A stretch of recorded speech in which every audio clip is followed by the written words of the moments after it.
Hello అండి, మీరు ఎలా ఉన్నారు? మేమైతే చాలా బాగున్నాం. ఈ బిజీ లైఫ్ లో పొద్దున్నే లేసి బ్రేక్ఫాస్ట్ చేసి లంచ్ ప్యాక్ చేసుకొని ఆఫీస్కి వెళ్ళి పిల్లల్ని అన్ని చక్కబెట్టి చాలా టైం పట్టేస్తుంది కదండి. అన్ని మనకి ఇన్స్టెంట్ గానే కావాలి, ఇన్స్టెంట్ గా అయిపోతే హ్యాపీ. సో అలాగే మేము కూడా ఇన్స్టెంట్ గా చేసుకునే చట్నీ తీసుకొచ్చామండి. ఈ చట్నీ పౌడర్ అయితే బ్యాచిలర్స్ ఇంకా వర్కింగ్ ఉమెన్స్, అదెందుకు ఇంట్లో ఉండే ఉమెన్స్ కి అయినా కానీ ఒక గేమ్ చేంజర్ అని చెప్పాలి. ఈ చట్నీ ఎలా చేసుకోవాలో చూసేద్దాం, వచ్చేయండి. మీరు కనుక మా ఛానల్ ఫస్ట్ టైం చూస్తున్నట్లయితే ప్లీజ్ డూ సబ్స్క్రైబ్ అండి. ఆల్రెడీ మా సబ్స్క్రైబర్స్ అయితే ఈ వీడియోని మీ ఫ్రెండ్స్ అండ్ వర్కింగ్ ఉమెన్స్ తోటి ఖచ్చితంగా షేర్ చేసేయండి. ముందుగా స్టవ్ మీద ఒక పాన్ పెట్టుకొని 1 కప్పు వేరుశనగ పప్పులు ఇలా వేసుకొని చక్కగా పచ్చివాసన పోయేంత వరకు బాగా దూరగా వేపుకోవాలండి. మాకైతే 4 minutes పట్టింది బాగా వేగడానికి. వేరుశనగ పప్పులు ఎప్పుడు కూడా మీడియం ఫ్లేమ్ లోనే వేపుకోవాలండి. ఫుల్ పెట్టామనుకోండి పైన మాడిపోతున్నట్టు కనిపిస్తాయి అండ్ లోపల మాత్రం పచ్చిగా ఉంటుంది. అండ్ మనం ఇది స్టోర్ చేసుకోవడానికి వాడుతున్న చట్నీ పౌడర్ కాబట్టి బాగా వేగితేనే మనకి చట్నీ అనేది ఎక్కువ రోజులు స్టోర్ ఉంటుంది. చూసారు కదండి, పప్పుని ఇలా నలిపి చూస్తే మనకి బాగా విరిగిపోవాలి, అంతవరకు వేపుకోవాలి. ఇప్పుడు అదే కడాయిలో లో ఫ్లేమ్ పెట్టుకొని 1 కప్పు పుట్నాల పప్పు వేపుకోవాలండి. పుట్నాల పప్పుని ఎక్కువగా వేగనియద్దు, నల్లబడిపోతాయి. నల్లబడిపోయిందంటే మనకి చట్నీ కలరే మారిపోతుంది, కాబట్టి ఎక్కువగా వేగనివ్వద్దు. అవి ఆల్రెడీ వేగిన పప్పులే కాబట్టి కొద్దిగా వేడి చేసుకుంటే సరిపోతుందండి. ఆ లోపల ఈ పల్లి పప్పుని చక్కగా చల్లార్చుకుందామండి.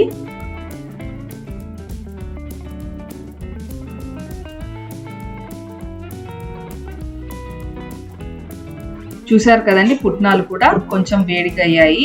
అది మాత్రం వేడైతే సరిపోతుందండి. ఇవి కూడా తీసి పక్కన చల్లారి పెట్టుకుందాము.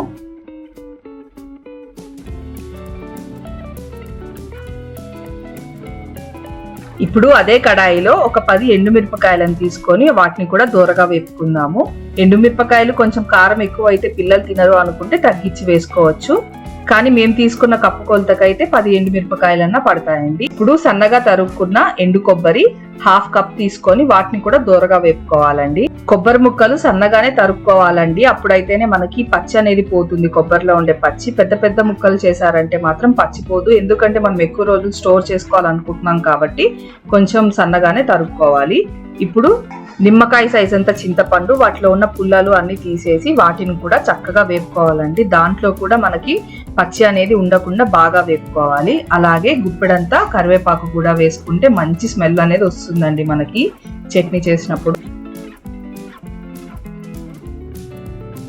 ఇప్పుడు 1 టేబుల్ స్పూన్ జీలకర్ర వేసుకొని కొంచెం వేడి మీద సెగ చేసి పెట్టుకోవాలండి. ఎందుకంటే జీలకర్ర త్వరగా మాడిపోతుంది కాబట్టి ఆఖరిగా వేసుకొని స్టవ్ ఆఫ్ చేసేద్దాం. అలాగే స్టవ్ ఆఫ్ చేసిన తర్వాత ఒక 10 వెల్లుల్లి రెబ్బలు పీల్ చేసినవి వేసి అవి కూడా కొంచెం సేపు ఆ సెగకి ఉంచి అన్నిటిని చల్లారనిద్దామండి.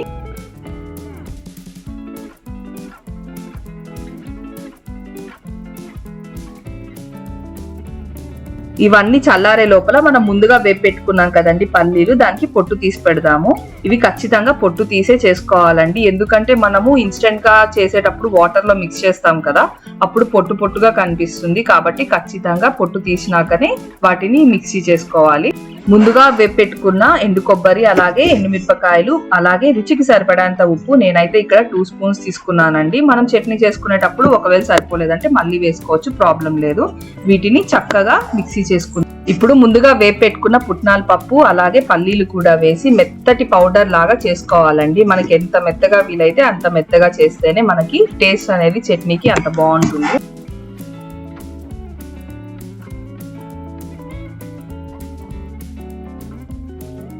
చూసారు కదండి, ఇంత మెత్తగా ఫైన్ పౌడర్ లాగా చేసుకోవాలి. ఇలాంటి పొడి అయితేనే మనకి చట్నీ బాగుంటుందండి. ఇది ఉట్టి పౌడర్ కూడా మనము రైస్ లో వేసుకొని కొంచెం నెయ్యి వేసుకొని వేడి అన్నంలో తిన్నామంటే సూపర్ గా ఉంటుంది. కానీ మనం చేస్తుంది చట్నీ కోసం కాబట్టి స్టోర్ చేసేది.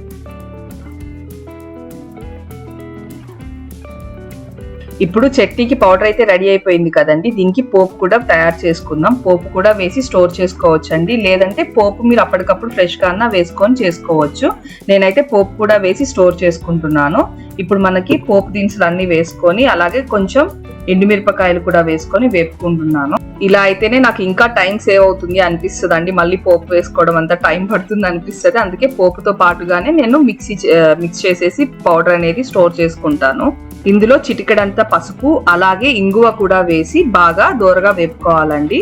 అలాగే కొంచెం కరివేపాకు కూడా వేసుకోవాలి.